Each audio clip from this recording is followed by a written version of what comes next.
Welcome to your favorite Tennessee Titans podcast, Tennessee Titans Weekly. Jacques. Oh, Jacques. oh. What's up, folks? What is going on, ladies and gentlemen? We hope your day has been well. As you all know, the 2024 draft has already been started. We already got our first two picks, Jacques. Hey, man. So we got two of the biggest players in the draft, man, and the biggest offensive lineman, and maybe not the tallest, but the biggest, and also definitely the biggest defensive tackle, man. We got JC Latham out of Alabama in the first round. And second round, we got Texas defensive tackle Tvondry Sweat, Jacques, man. Bro, Yeah. whoo. Yeah, man. Yeah, interesting picks. We was at the draft party last night, so it was pretty cool. Yeah. But yeah, man, it's day one and day two is very, very interesting, man. So That's right, man. That's right. Yeah, draft party was nice, man. It was dope, man. My son got a chance to see Will Levis right here, man. He got a chance to get an autograph from him, man. So that was really cool. Jacques, we all saw, Will Levis to we saw Tajay Spears, we saw Peter Skoronsky, we saw Stonehouse, Roger McCrary. That was really cool, man. That was really cool, really cool, really cool. So yeah, man. So listen, y'all. So we know about the draft, first round. Jacques and I both, man, in our mock draft, I had us picking an offensive tackle in the first round. In round two, had us picking a receiver with Joe Alt and Brian Thomas. As you all know, Joe Alt picked two picks prior with the Chargers, which I thought it was kind of weird given their offensive line situation. But I at least got the first pick right as far as position. Same for Jacques. Jacques also picked Joe Alt in the first round and picked a wide receiver in Xavier Worthy, who was drafted by the Chiefs in the first round. Brian Thomas was picked by the Jags in the first round. But he did get his teammate out of Texas in the second round with Tvondry Sweat. All right, y'all. So in the comment section, please make sure to put down your thoughts on our first two picks. Jacques, let's talk about our draft picks, man. Let's talk about them, Jacques. Yes, so in the first round, pick 7, the Tennessee Titans selected offensive tackle JC Latham out of the University of Alabama, the talented offensive tackle that played primarily at right tackle. For years, Evan Neal was the left tackle, and he stayed at right tackle, man. He played that for the rest of his career, moving over to left tackle as far as what Rand Carthon is saying, man. So looking at this guy here, man, this guy is 6'6", 340 pounds. Again, for a 4-year starter there out of IMG Academy. Hey, man, this guy comes with a lot of accolades. So, Jacques, tell me your thoughts, man. Give me some strengths. Give me any positives, negatives. Give me everything that you know about JC Latham as of today, man. So we know from the beginning the Titans fell in love with him when they did their pre-draft visit. They met. I don't think he was at the Senior Bowl, but Bill Callahan, really, that's his favorite player of the draft. And you can tell Rand Carthon put some time in and said, hey, let me get the input and collaboration on what you gentlemen think that we should do with this first pick. And when we seen Joe Alt go off the board, I know everybody in the stadium's reaction was funny because everybody was literally like, oh, man, what are we going to do? And then that's when the speculation started. Then Malik Neighbors goes, right? So what do? We trade, we get JC Latham. JC, man, like you said, he's 6'6", 340, 350. I mean, the joke is big. He got 18-inch hands. He's a humongous human being. Some of the strengths that we talked about this before. He's very strong. With those big hands he got, the power that he has is ridiculous. Like when you look at film, I mean, he was playing bully ball, literally bully ball. He's good at pass rushing in his base. He has a wide base, and his base is very sturdy. What I mean by base, his legs. Okay, so if you don't know what I mean, that's what I mean. His legs and his stance is very. Once you hit him, it's like a tree. Literally, he stops, and you're not pushing him. Okay, so that's one thing that I noticed when I'm looking at film. I'm like, oh man. And it's on primarily the right side, but I'm like, Jesus, dude. Every time you hit, boom, boom. I'm like, Jesus. One thing I noticed, man, he loves to get physical, especially in the run game. Watch him in the run game. He's like a bull. He don't stop. He plays to the whistle. He is aggressive. He's physical. Now, weaknesses that I notice is when it comes to speed rushers, right? It makes him, you can tell when a speed rush gets him, he panics a little bit. And he gets to shaking a little bit, but he resets. So he resets a little bit later, but that's something that's definitely going to be coached out of him being under Bill Callahan. Another weakness that I seen was his feet. Like I said, when it comes to this speed rush, he shuffles his feet a little bit. But again, that's something that he can be coached out. Not a lot of weaknesses when it comes to versus strengths. So JC, man, he's going to be a okay. There you go. He's going to be Yeah, a my bad, plug. man. I just stopped for some reason. Yeah, go ahead. Oh no, you fine. He's going to be. You can plug him in right away. Now, people who are concerned with the right tackle. Oh, he's a right tackle. I'm not worried about that. Right. I think I want to say he played left tackle in high school, and He then he did. switched to right. Yeah, he played left tackle in high school. So I mean, he's pretty solid, man. And again, it's just the foot speed that he's gonna have to work on. But again, I have confidence in Bill Callahan that he's gonna fix all that. And again, the power that he has when he initially hits you, boom.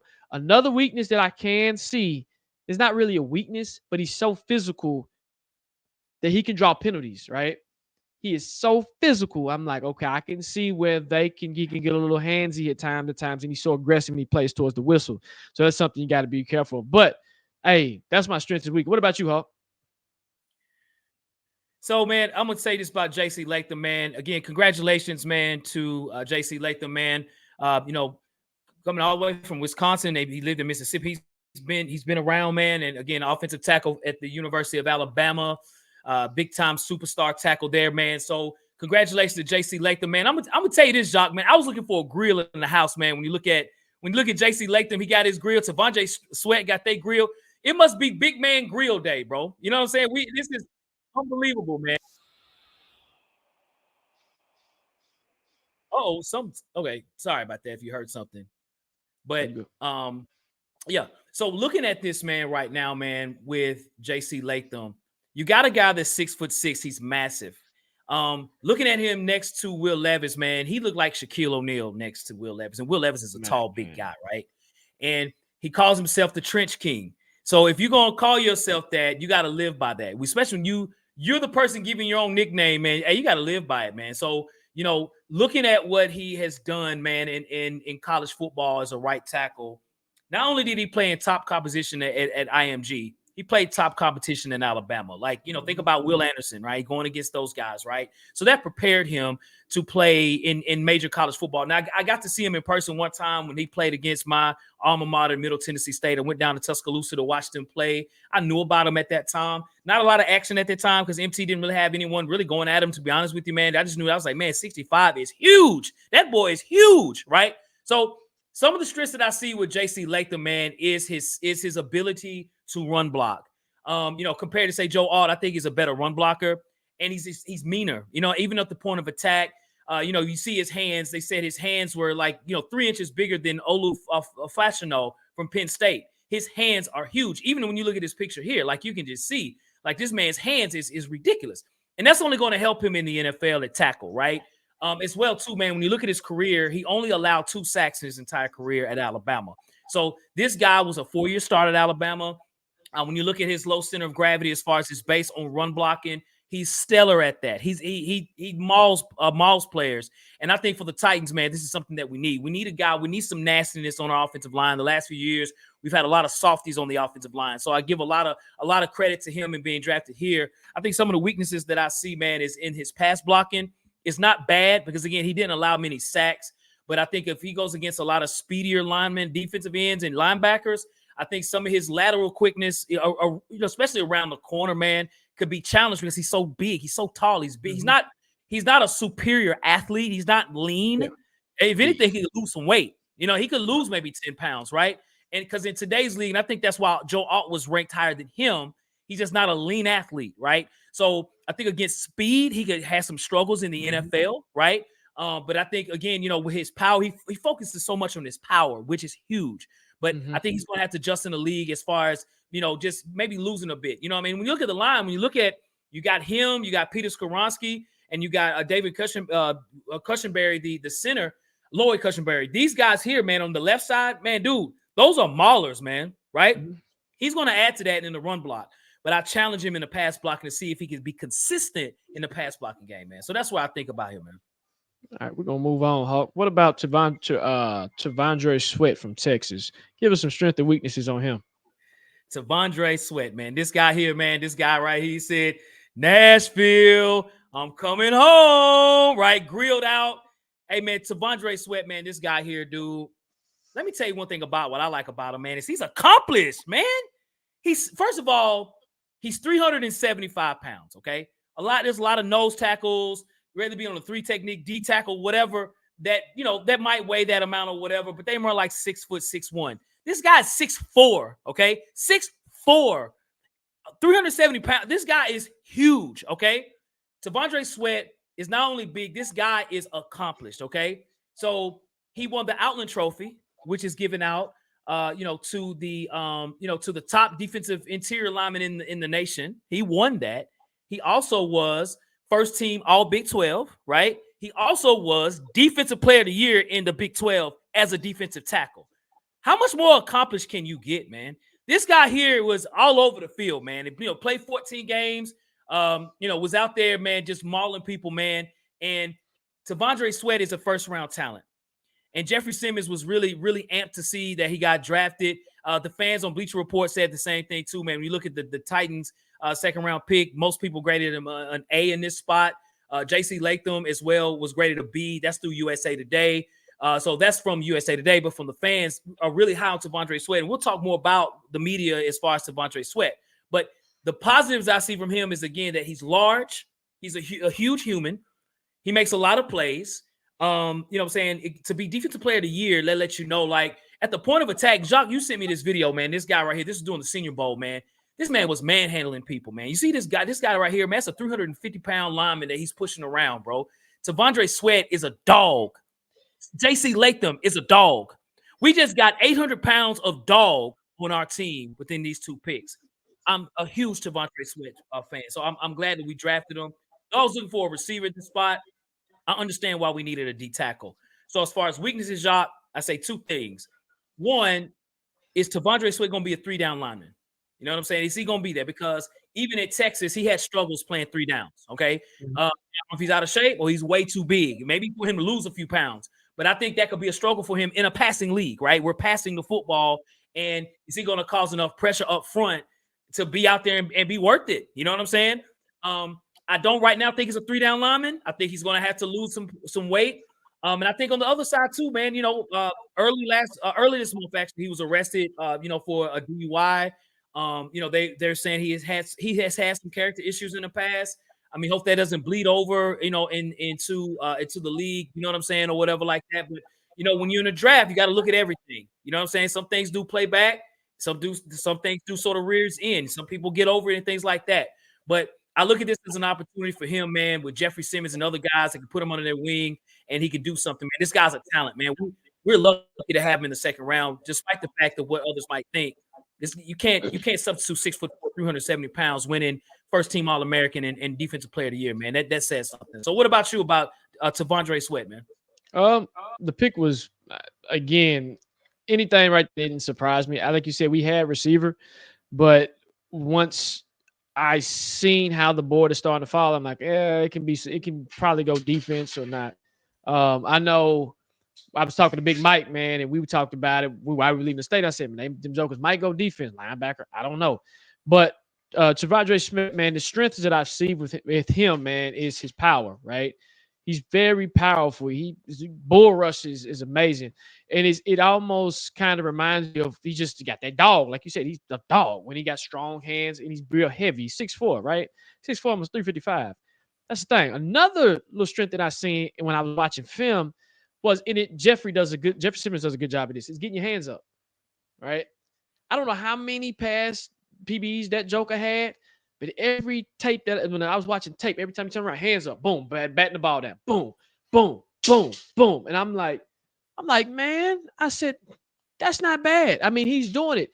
He's doing it in a way where you can tell he's been coached up. Hey, if you can't get to initial second level, get them hands up. Get them hands up. And it's been a couple of times when he's batting the ball, and I'm like, okay, Sweat, I see you, bro. Keep it up. Like you said, from the weakness standpoint, he's not a 3-down lineman. He's probably like a 2, if that, right? Another thing, he has to establish a pass rush and a signature pass rush move, if that makes sense. Something that I noticed is when he gets going, he's kind of all over the place. You can tell he needs to be coached up. Like, hey, you need some type of swim move or some type of uncup or something where you need to work your hands a little bit more, especially when you're in that A gap. Because he was in the A gap a lot, right? They in the A gap really a lot. I'm like, okay, he played a beat, but they didn't move him. They moved him around a little bit, but I'm like, in the NFL, they want you to be versatile, right? So does he have the versatility to be moved around? So that's something with his weaknesses. He has to develop some type of pass rush with his hands or something, because if he does, oh, let me say this, when he does, when he's coached up, oh, he's going to be dangerous. He's going to be real dangerous, real dangerous.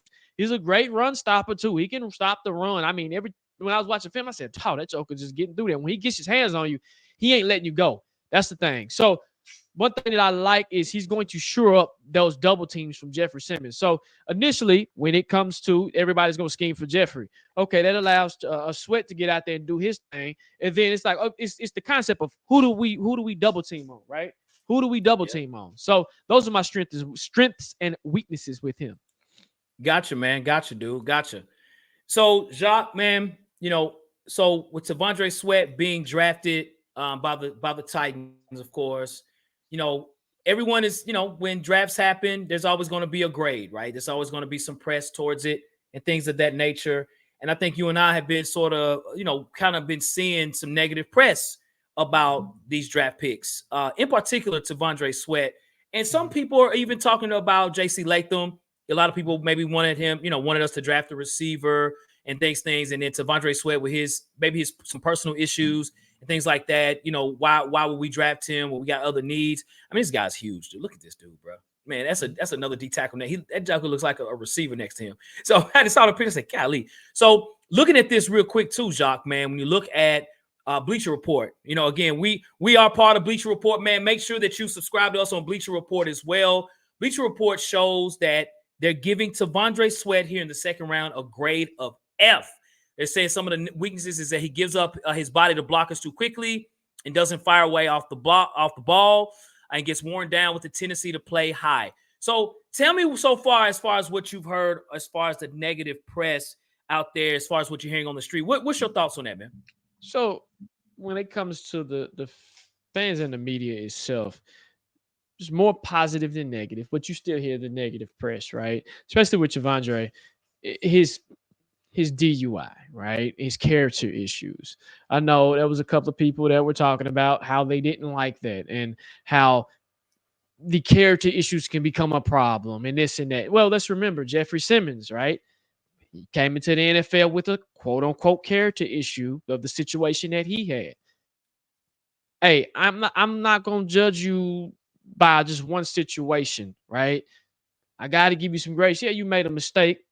The Titans and Rand Carthon and Callahan did their homework. They and I'm glad they said that in the press conference. They did extensive homework. They went and visited his family. They asked him open-ended questions to make sure, hey, if you're here, you're ready to work, get your head right, right?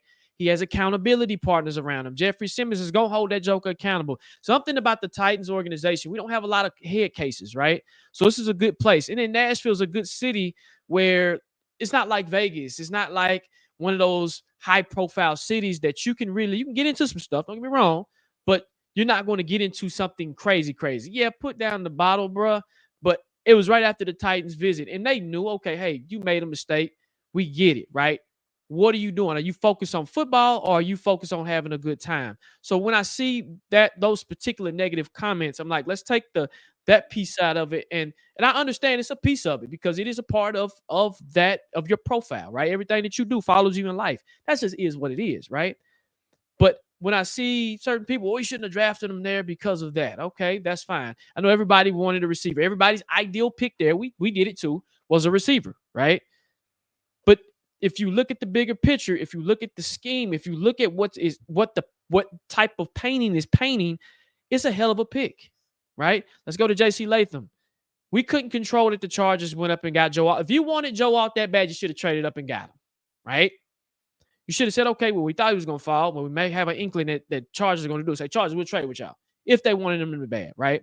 So not a lot of people are paranoid about Alabama receivers. We had our chance for Max. A lineman. We know, right? I can say that about any lineman that we drafted. You see what I'm saying? The JC Latham, I've heard people say, well, we picked him too high. We should have traded down. I know, Hawk, that was your initial thought as well with trading down. But when I initially looked at the pick and then I look at film, I said, oh no, he's going to be okay. And when I hear Bill Callahan, who I trust, who's a Hall of Fame coach, who's been doing this longer than me, been doing this longer than you, been doing this longer than 90% of the fans out there that are literally keyboard coaches, right? That's just what it is. We're all sitting behind a computer talking.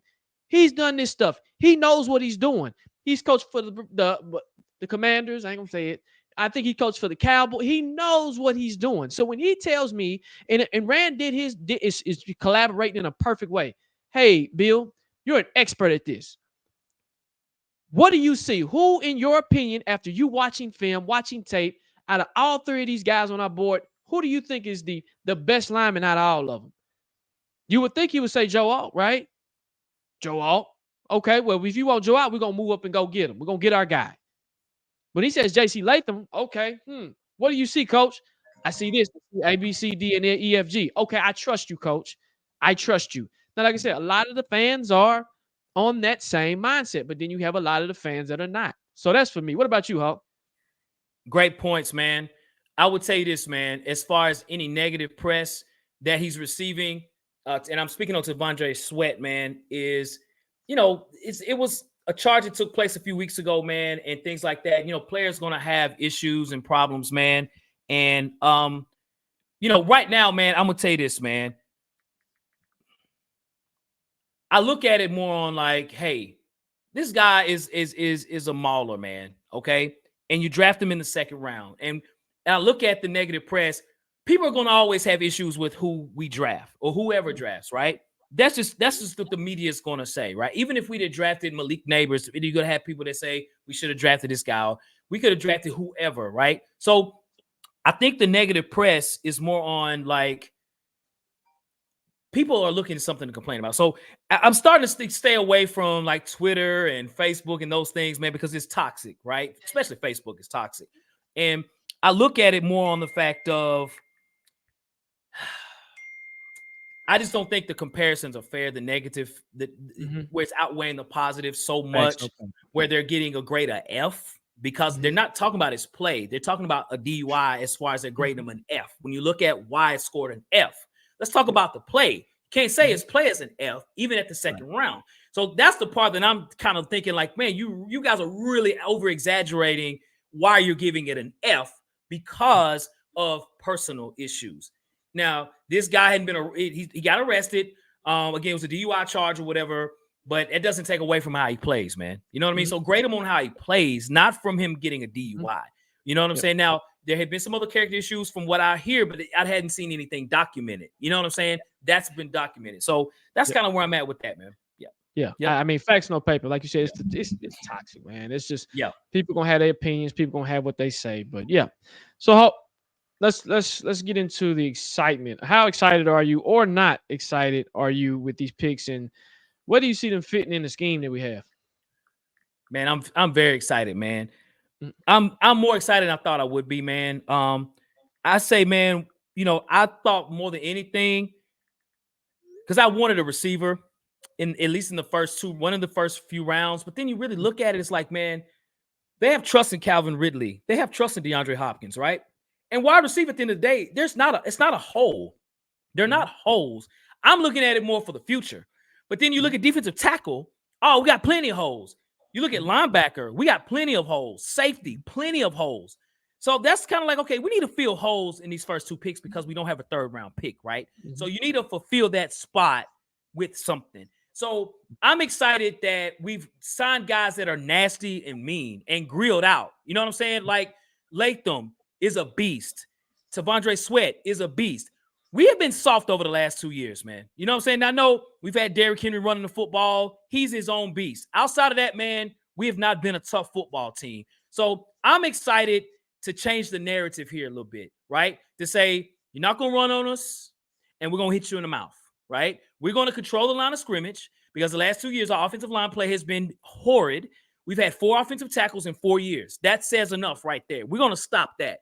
We get a bunch of defensive tackles that have been here kind of left and right. T.R. Tarz, he's been a good ball player here. No, he's an undrafted guy as well, but he's no longer here. Denico Autry's no longer here. So we have a lot of holes in the defensive line. So realistically, defensive tackle was more of a need than receiver. And I'm fine with that. I'm not the GM. He's the GM. They understand what they want and things of that nature.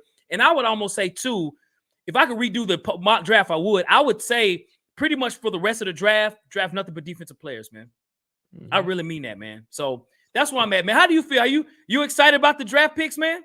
Yeah, man. Again, we got heavy, right? We got heavy and strong.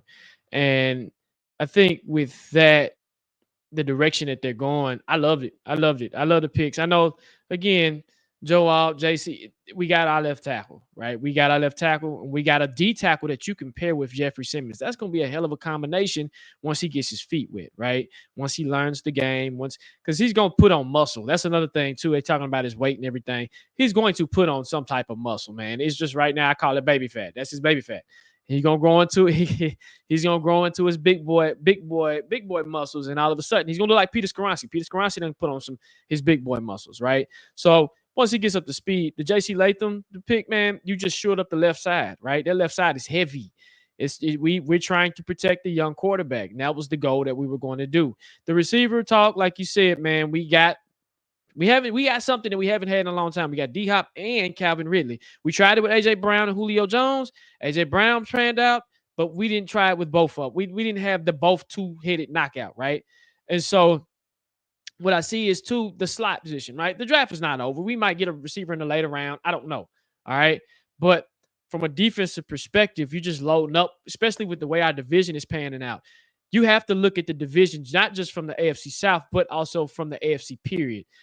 You're running into some heavy teams, and you want to get heavy in the middle. Imagine going against the Ravens. We got to go against Derrick Henry. We need some heavy inside, right? We need somebody to stop the run. We got a nice little secondary. We just need to show up that linebacker core. The safety, like you said, as well. So that's my thing. When I look at this, how excited I'm. Hey, the two picks is calculated, if that makes sense. That's my word, calculated. You can tell it's calculated, it's thought out, it's strategic. It's analytics involved. It's all that, man. You can tell that they did their homework on these guys. And again, the streak continues where the Titans continue to pick a player from the Senior Bowl. Tvondry Sweat was at the Senior Bowl, dogging dudes, man. He was making dudes look foolish. We played the same song and dance last year. Go back to the negative piece. We played the same song and dance last year with Tajay Spears. He ain't got no ACL. He ain't got no ACL. That was a stupid pick. That was dumb. Well, how did that turn out for you? You see what I'm saying? And Rand, I trust. I trust Rand. I trust Callahan. I trust, I think it's Brinker. I trust those gentlemen. They are doing their homework. They're doing their homework, and they're doing it in a way to where it's calculated. And you can tell they're calculating things by the way the division is set up and the way the AFC is set up. Because when we meet Patrick Mahomes, we going to need that middle. We going to need them trenches. We going to need them hog mollies. We going to need them big bruisers to get on their thing. They're going to be some bully dogs. And I got two of them jokers, and they act just like them. So I'm excited, man. Let's do it. Tighten up. Gotcha, man. And Rand is cooking, man. Shout out to Rand. Keep cooking, man. Y'all keep collaborating and get these players on in here, man. So, well, ladies and gentlemen, listen, we want to say thank you all for watching the show, man. Hey, you know we're going to do our post-analysis show. For those on the Bleacher Report, man, we're going to have the show on Sunday, 12 o'clock Central Standard Time. Check us out. We're going to have another post show on YouTube on either Monday or Tuesday, so check us out as well, man. Hey, we're happy with the picks. We hope you all as well, too, man. Hey, Jacques, you know what we do, man. Listen, if you want to check us out on Instagram at Tennessee Titans Weekly. Check us out here on YouTube. Check us out on Twitter at Titans Weekly 24/7 and on Bleacher Report. And when you do, please cut your notification bells on, and notifications will let you know when we post any content or when we go live. And when you do, hit the like button, hit the share button, share the content, get us in the algorithm. Like you said, check the show out on Sunday on Bleacher Report. We'll have the whole entire draft analysis just on Bleacher Report, and then we'll do our own. Y'all know how we do. But anyway, Hulk, take us out. All right, man. Wait, to you and yours, man. Have a great rest of your weekend. And hey, watch the draft from the 4th round down to 7th, man. As we always say and as we always do, man. Facts.